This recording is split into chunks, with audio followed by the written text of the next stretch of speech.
Okay, so I've been reading this book, A Highly Sensitive Person's Life. Okay?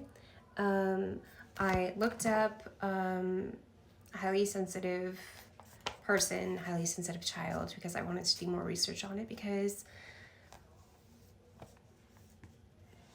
I likely am one.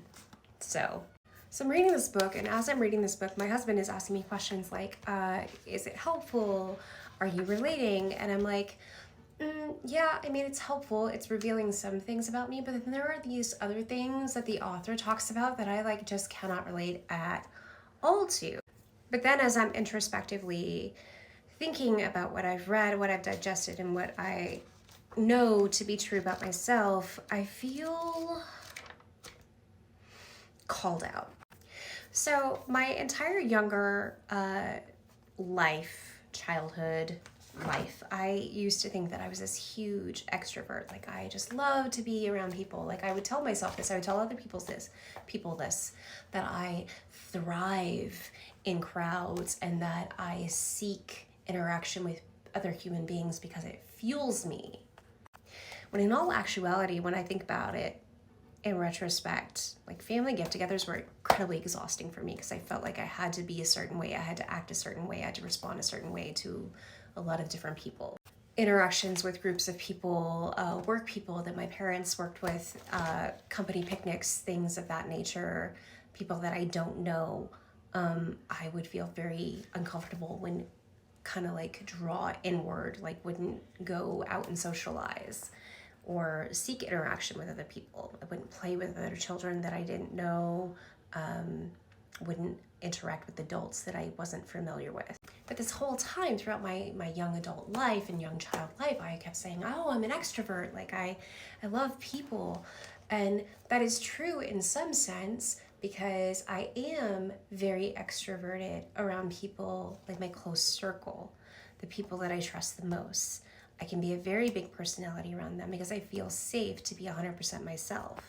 And unfortunately, around people that I don't know or I don't know well, I don't feel 100% safe to be 100% myself. And so I draw inward and I observe and I sit back and I watch and I wait and I figure out and I analyze. And then I analyze some more. And then I analyze my analysis. So while I'm sitting here reading and I'm like, oh God, that's weird. Like, why are you so, like, you're so neurotic? I'm reading, these chapters about how she's just like hyper analytical of everything and attention to detail. And I'm like, I don't have attention to detail. I'm like super flighty on my best day. And no, I'm forgetful as a result of likely partially my thyroid, partially just whatever else. I am forgetful. But as far as like being intuitive, I've always been very intuitive. I've been hyper in tune to the people around me, the circumstances around me, the environments around me, because I've had to be as a child, growing up in the home that I grew up in, because that could be a matter of things being okay and peaceful in the house or things being chaotic and not okay in the house. So I'm not super sure if that hypervigilance or hypersensitivity is a result of trauma or if it's just who I was always meant to be. But I think I wanted to be this person for so long, and I even convinced myself that I was this person for so long, when in reality, here I am 42 and I dread interaction with people that are not in my inner circle. I dread going out into in public situations, public circumstances. If I'm not drinking, and I mean drinking myself into an oblivion, I am hypervigilant and not relaxed and not comfortable. And so the more I read this book, the more I'm realizing that even though the things that I thought were weird are really the things inside me that maybe I don't like the most. Maybe they're the things that I struggle with the most about myself, things that I wish that I could change. Because the truth is,